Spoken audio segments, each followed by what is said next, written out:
त्यांच्या नातेवाईकांकडे दिले जाणार आहेत। पठाणकोटमध्ये सैन्याच्या हेलिकॉप्टरचं इमर्जन्सी लँडिंग करण्यात आलेलं आहे। आताची महत्त्वाची बातमी, पठाणकोटमध्ये सैन्याच्या हेलिकॉप्टरचं इमर्जन्सी लँडिंग करण्यात आले।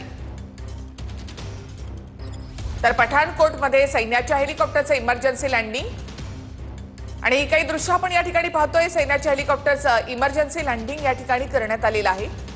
मोकळ्या जागेवर हे इमर्जन्सी लँडिंग यामध्ये करण्यात आले। हेलिकॉप्टरचं इमर्जन्सी लँडिंग का करण्यात आलं लवकरच आपल्या समोर येईल। मात्र पठाणकोटमध्ये हेलिकॉप्टरचं इमर्जन्सी लँडिंग करण्यात आलं।